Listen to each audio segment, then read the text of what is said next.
Welcome to the R.E.D Network, where real estate dads juggle the high-stakes hustle of their careers with the heartwarming chaos of family life. Whether you're closing deals, changing diapers, or chasing dreams, we've got you covered. Join us for stories, strategies, and laughs as we navigate the perfect balance between hustle and home. The R.E.D Network, where real life meets real estate.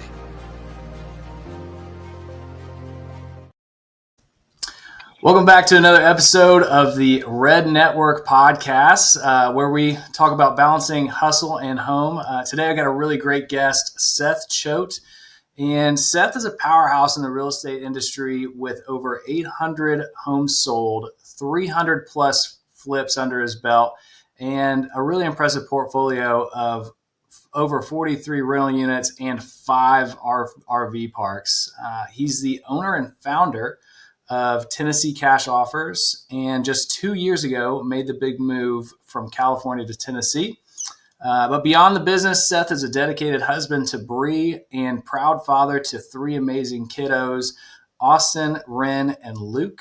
We're going to dive into his journey and how he built such a high-level real estate business, and of course, how he balances hustle and home. Seth, welcome to the show. Thanks for having me. Great to see you, Jason. Absolutely. Long time no see, actually. We just saw each other in the hallway. Well, 3 minutes. Yeah. I know. Yeah. I know. Seth, anything that I left out of your amazing intro there? I mean, there's a lot. Yeah. You left out a bullet. No, it was a good intro. It's a lot to live up to. So first, we talked about moving from California to Tennessee. You're absolutely the only one that moved from California to Tennessee. And would love to hear how did you make the decision, big move from Cali out here to Nashville, and how has the transition been for your family? Yeah. So, I mean, I had a big business out there. So this was not an easy thing to do. I think what it came down to was during COVID, we saw some crazy things happening in the world, all across the world. And California was one of the more unique ones, I'd say, to put it mildly. And we were sitting there, my wife and I, looking at each other going, is this the place we want to raise our kids? And we were going to potentially shelter them in homeschool and not let them go to school. And we were going to teach them on our own. And I just remember as a kid, like some of my absolute greatest experiences that I've had were at school. And I absolutely love school. I didn't want to take that away from my kids. And I felt that in my heart, it was not fair to them to stay in a place where I had to shelter them and hide them from the world, from the craziness. And so after a lot of talks, a lot of difficult discussions, scary moments, we started exploring places. Actually thought we for sure were going to be Texas people. I know a lot of people out there. I love Texas. We were coming out to Tennessee to write it off, just scratch it off the list. And my wife and I just fell in love the moment we hit the ground. The whole entire trip kind of blew us away. And we sat there at the airport and there was silence between us. And we just I looked over to her. I go, you know, we're moving here. And just made the decision and moved fast. And that was about almost 2 years ago. It was about 19 months ago now, I think. Time flies. And you've since moved into your new, I would say, permanent home. Is there a permanent home if you're in real estate? I don't know, but beautiful home here. Yeah. Let me ask you this. You touched on, you had a big business out there. And so you're not only transitioning your family to a new state, completely new area, but also a big business. Tell me a little bit about what that looked like and how that went. Yeah, so that was a big challenge. We did a high volume in California. I actually honestly thought I was going to keep that business running. Had every intention of doing it and then creating one out here. I was extremely excited to do it again. It was that thing where all of this knowledge now. You can take it into a new environment and recreate it with a lot of the mistakes. And so that was extremely exhilarating and exciting. What I didn't anticipate was the challenge of running both markets. Mm-hmm. And just to be transparent, the exhaustion of Yeah. trying to balance both and go back and forth. So we saw this thing where it was just kind of really taking off here. And I was trying to dance between both, and it was exhausting.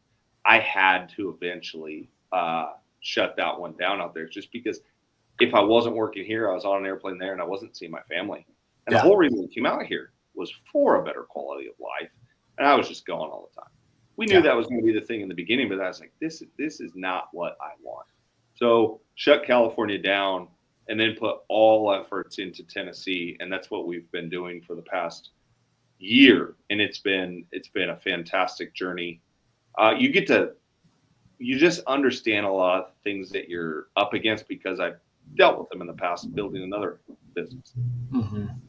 Yeah, because you've been there, done that. And so, however long it's taken somebody to start that first business and grow that to where it is, say it's a year, say it's 5 years, say it's 10 years, whatever that is. If you go to do it again, it's a fraction of that time, because you already have the knowledge. You can just do it again. And I think that's why a lot of entrepreneurs and successful people are not exactly afraid of taking some risks, because they know, hey, worst case scenario, I'll just build it back up again. No big deal. I already know how to do it. Right. Sticking on the same topic of, the business and the empire, what's one of the biggest mistakes that you've made in real estate, and what did you learn from that? Yeah, great question. Great question. I think mistake-wise is probably biting off too much and trying to take over everything at once, Mm-hmm. and not being over leveraged. And I'll give you a great example.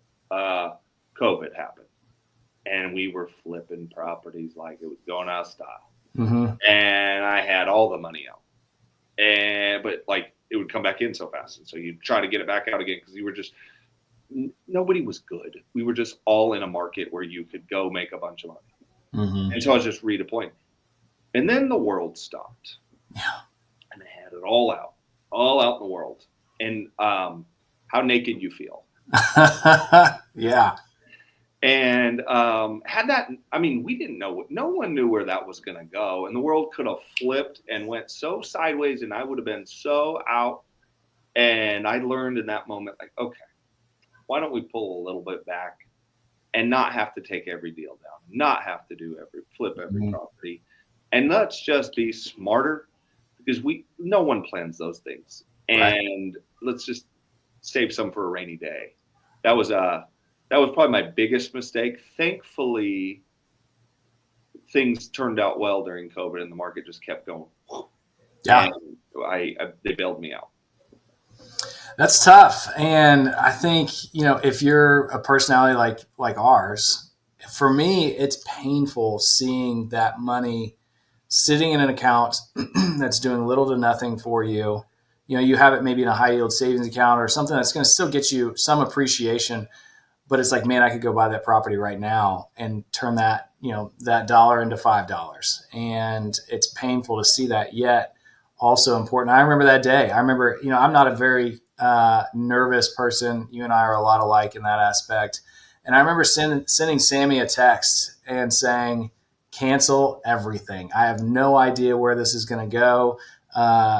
We could not sell another house this year. I have no idea what's going on, but we need to figure some stuff out. And she's like, that's the most nervous I've ever been, because I'm the one that it's always like, everything's fine. It'll be okay. And being over leveraged in that point of like, oh crap, what's going to happen here? Terrifying, and just insanely thinking you're bulletproof, but then realizing, oh, how fragile this is. Yeah. But it was honestly, I look at it as a blessing, because it taught me a lot.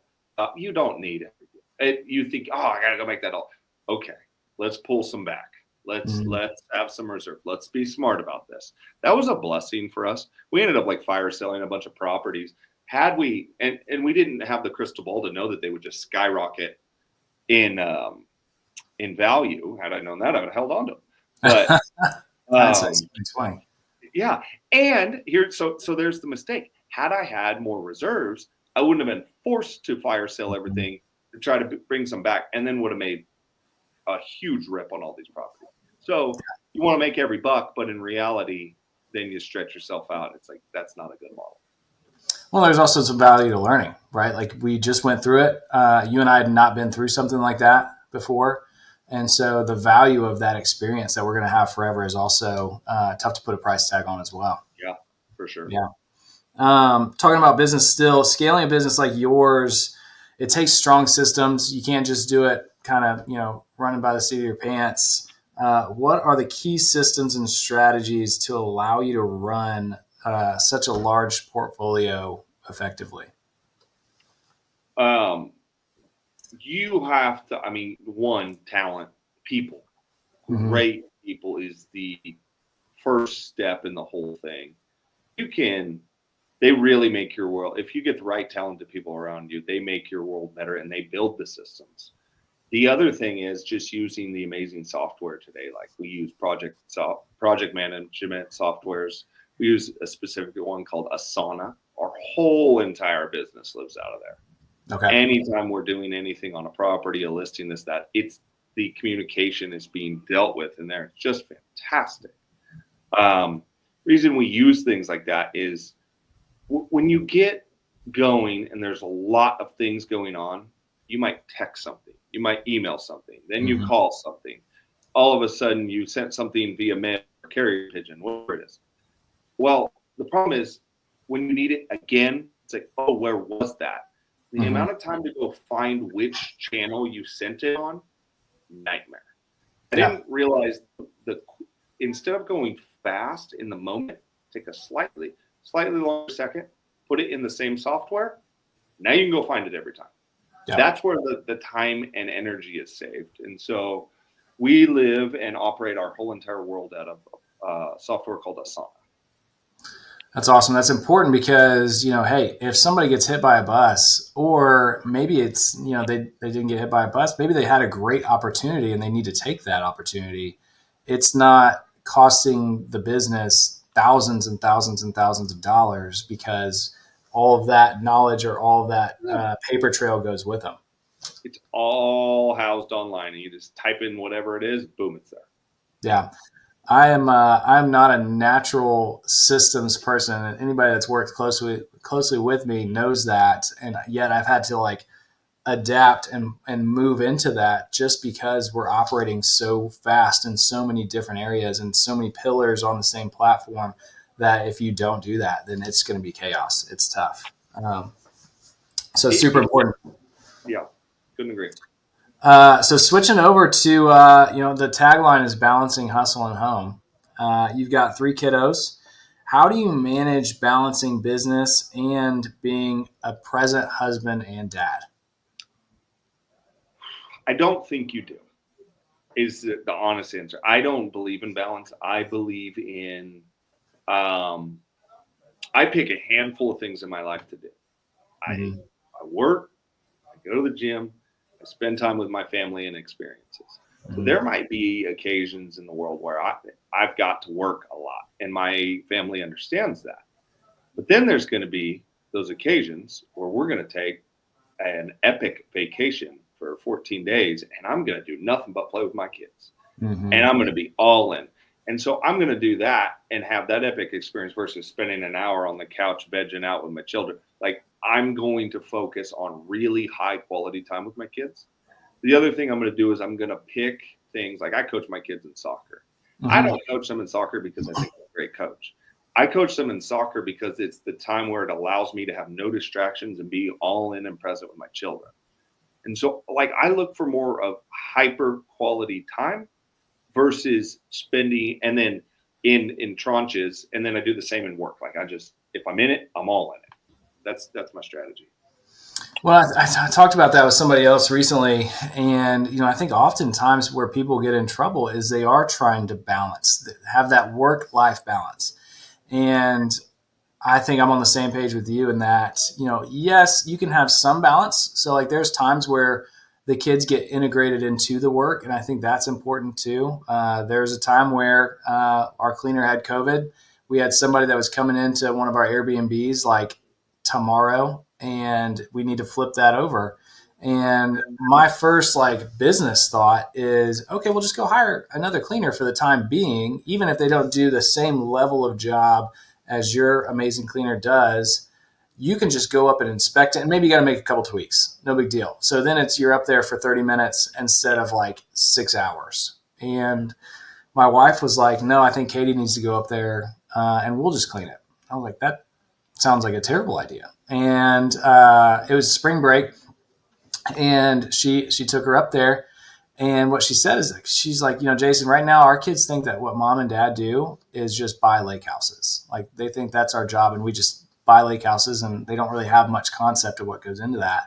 And she needs to see that it's not just all glitz and glam buying lake houses. Like you got to scrub some toilets. And so on their spring break, they're scrubbing toilets. There's been times where Carter's gone with me to go on showings and things like that. So there's some balance there, but I think, like you said, if you're able to crush it and dive all in with work while you're at work, and then whenever you're at home, you're able to do the same thing while you're at home, then that's the balance. It's making sure that you're being purposeful with your time whenever the time makes sense.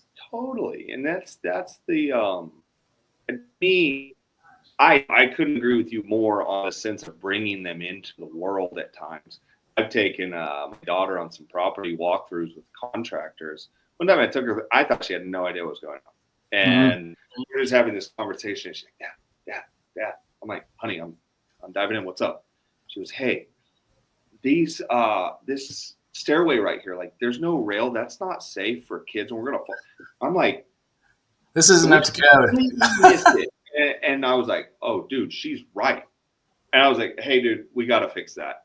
Yeah. Totally missed it. I'm like, wow, these guys, we don't give them enough credit sometimes for realizing what's going on. Mm-hmm. And then she's sitting there in the moment and fixing something. I thought it was cool.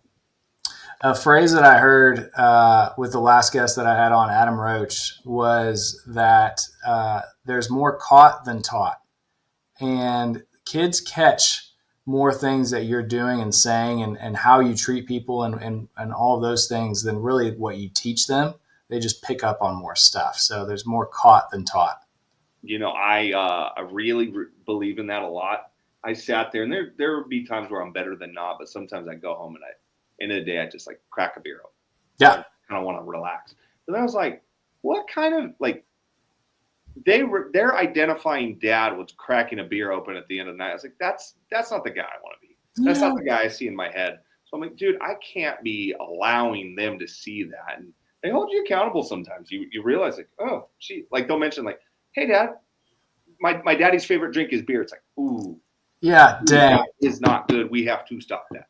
Yeah. Oh, we lived the same dream. It was the same thing. I went home and same thing after a long day. Just kind of, hey, let's just relax, have a beer, fire up the grill, cook some dinner, things like that. A few things better, but then it gets to the point to where like I remember Katie was like, "Is this beer?" And it was like water. I'm like, that's a glass of water, but like you shouldn't also be concerned that there's beer in there. And so, okay, maybe dial that back. We'll just do that on the weekends now. So we'll be better for it for sure. What does a typical day look like for you? How do you structure your time, and how do you do it in a way that you can prioritize your family and business? Sure. The weekdays, it's up at 4:30 every day, and at the gym by no later than 5:30. Mm-hmm. Done at the gym by 7:30, and to the office, which I see you at every day. I get in to the office roughly around 8. Start the day. It is very scheduled. I know exactly what I'm doing every day. I've reviewed it the day before. Generally, so depending upon time of year and what it is, like right now, Mondays and Tuesdays, I've got to be done at work at 4:30 because I'm coaching soccer from 5 to 6 for my 4-year-old on Mondays and my 6-year-old on Tuesdays. I'll load up with appointments on Wednesday, Thursday, Friday if I have them, because I don't coach soccer on those days. And then the weekends, it's pretty heavy in soccer right now with the kiddos, and we just spend time there and at church, and then we're back at it the next week. Isn't it funny? And your oldest is 7, right? She's almost 7. She'll be 7 in a month and a half. And so you're getting very much getting into the youth sports and soccer and all things like that. Isn't it funny how you can have, and I mean, on some of these teams, we got some very high performing dads and moms, right? You have some business professionals, especially in the area that we live in, and you have a lot of very successful people, and their lives revolve around t-ball and soccer and like these rec games. And I just think it's really cool, but it's also kind of funny that, it's, hey, sorry, I can't take this call or this meeting. I've got softball practice or baseball practice or soccer. And But what is more important? Like, 100%. There's like, what if I'm going on that appointment and missing coaching my kid? I've got things way out of line. Like, Right. who said, damn, I wish I went on another real estate appointment on their deathbed? Mhm. Like, they didn't say that. And so I just think that it's really crucial to squeeze out those moments when you can, because there is so much busyness in the day. I get hyped about soccer, and like, Same. I don't care they win or lose.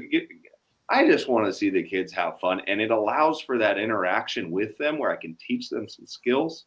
It's a blast. Yeah. Yeah. And very few kids have gone from 7-year-old youth soccer to the MLS. Right. And so it's not necessarily about, hey, I want to go undefeated this year and we're going to win the championship.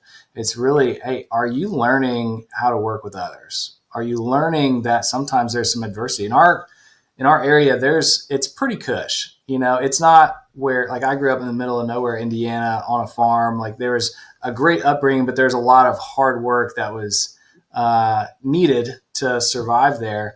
And my kids don't necessarily have to put in that same type of work. And so how do you bring that to them? I think sports and extracurriculars to where there is some sort of adversity. You did lose the game. You did strike out. You did fall down and maybe you got hurt a little bit and happen to get back up. I think that's important.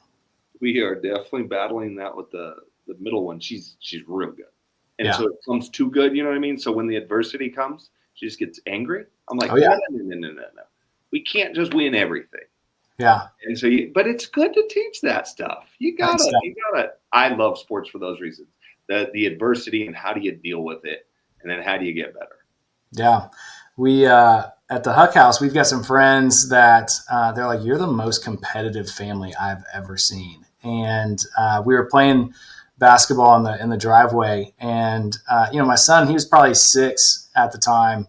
And, he can barely get the ball up there. And he had finally caught like an open pass, goes to throw the shot up there. And I mean, just swat it like out of the yard. And the neighbor was like, oh my God. I was like, hey man, he'll appreciate it later. Yeah.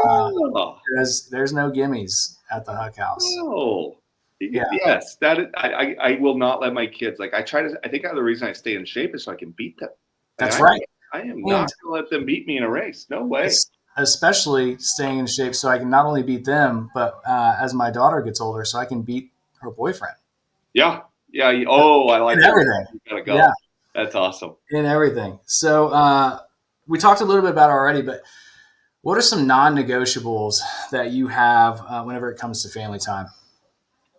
So non-negotiables, good question.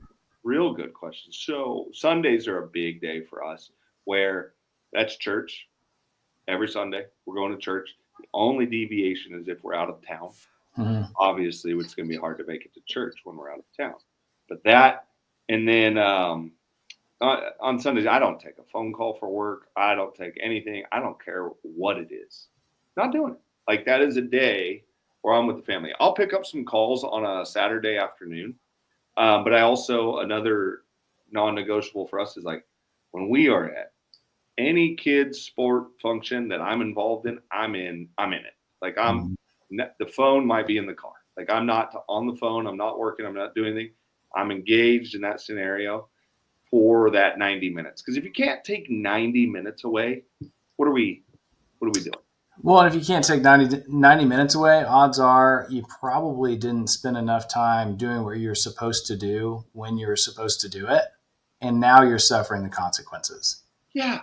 And if you know you can't do it, like, so that's another thing that I actually make more money with every kid because you have less time and you have to be Don't tell more. Sammy that. Oh, geez. I had to be more focused. Like, you Yeah. have to dial in because your time's so valuable. So while I'm at work, Mhm. by the way, at work, like, my wife doesn't call me. Like, Mhm. my kids, I'm not calling my kids because I'm trying to get the stuff done so I can go spend good time with them. Yep. Yep. We don't blend the two like that. I think that's important. And like we said before, it's, if you do what you're supposed to do when you're supposed to do it, then you get to do what you want to do when you want to do it. And if you're, scrolling through social media, you're playing Tetris on the computer, you're not doing what you're supposed to do while you're at work, then hey, guess what? All of a sudden, I don't have the systems or the people set up to be able to take my phone and leave it in the truck for 90 minutes, right?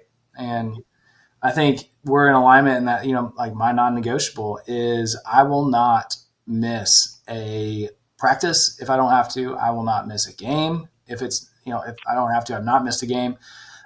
Making sure that you got everything set up. There's one time, it was not, let's see, this last year is the year before. And I was speaking on a panel, and it was like the first time for our big convention that I was speaking at a couple of years ago. And I had missed one of Katie's gymnastics meets. And even though I got the videos and saw it, and it just crushed me. And I was like, man, that was, even though it was a great opportunity. And like I had asked her, I was like, if you want me there, I'm going to be there. You say, hey, I'd prefer if you come here. Then, and she's like, no, like Mom will send you the videos. It's all good.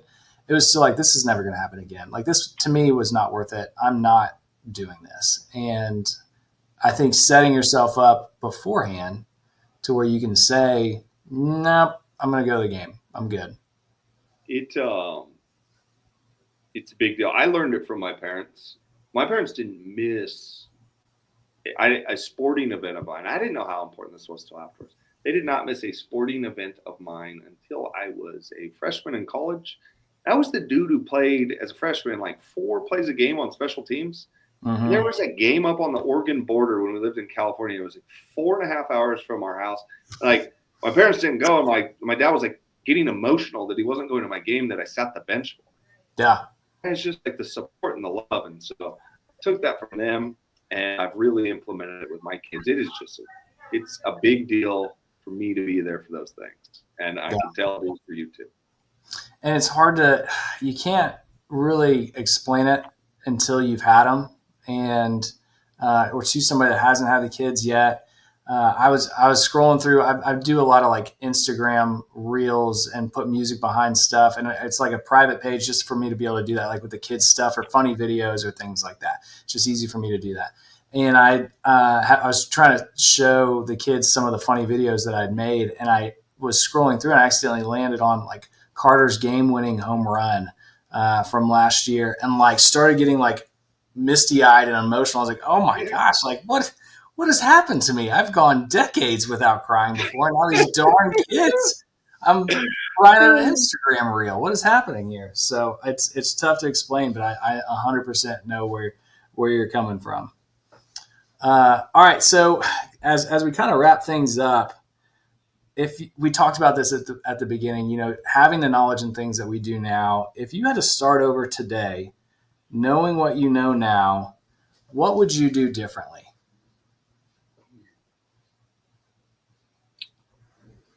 That's a great question. And that is a great question. I've had the opportunity recently to start another business. It's an RV park investing business. Mm-hmm. And the whole premise behind that is don't get me wrong, it's an active business, but there is a passive approach to it where it gives you so much more freedom. And so if I did it all over again, the businesses I'm designing allow a more passive approach to things with a longer term passive return to give me the freedom to spend time with the people I want. I don't want to be a dancing bear, just juggling things. And I think in the beginning, you don't know, so you go take on everything. Mm-hmm. If I did it over again, I'd be very, very calculated about building a business that you can operate without yourself, or not without yourself, because I love the business, I enjoy the business, on my terms, Yeah. or does it call all the time? Yeah. I think I'm a big believer in the same thing, in that, I want to be able to make sure that my business is running the same way, whether I'm in town, out of town, on the moon, no matter what. And but also, hey, you and I are going to want to be in the business at some point. We want to be in it, but it's also, like you said, on our terms. Yeah. I think if you're in business, you're not having fun, that's a mistake. It's a lot of fun. I really enjoy it. I want to have that flexibility, though, to go hike a mountain with no cell service and have no issues and be gone for 10 days. Yeah. Yeah. The freedom to be able to do that, and the freedom and peace of mind of being able to do that, knowing that you're not going to go hike a mountain for 10 days and then come back to a dumpster fire. That is 100% correct. Yeah. I love that.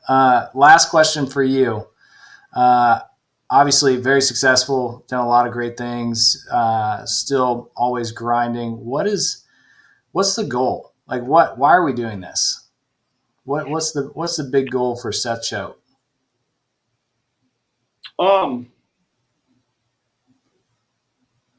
Goals change a lot. And I think for me, one, it's a real protection for my family, and for I'm obsessed with passive income. I'm striving for increased passive income to where I can do what I want. But more than anything, I've changed my mind on this goal thing to where I'm just trying to build a business that really gives me life and juice and I have fun with, that can create a life I want. So at the moment, we're pretty passionate about buying RV parks. Ideally, we're planning on scaling to 100 RV parks. I want to figure that game out. We want to figure out how to own 100 RV parks. Do I know exactly what that looks like? No, it'll probably have some iterations and changes. But why am I doing it? I don't know. It's fun. It's challenging, exciting. I want to do something that stimulates, that's new and interesting. And that, to me, is the new thing I'm working on. And I just thoroughly enjoy figuring it out. I love that. Yeah. And the passive income that's going to fund the lifestyle that we want, whether we're doing it or not. Yes. Yeah. That's the real thing that gets me geeked up. And like you said, there's a level of protection there. I mean, if everything goes south and the worst case scenario happens and then it gets a little worse than that, you have some peace of mind knowing that your family's still protected. And because it's passive income and you need to be there to protect them, you're going to be there. You're able to be there. I think most people are really they're not striving to a dollar sign. They're striving to freedom. And some definitions of freedom are different than others, but that freedom of time, that's the true definition of wealth. It's freedom of time and doing with that time what you want.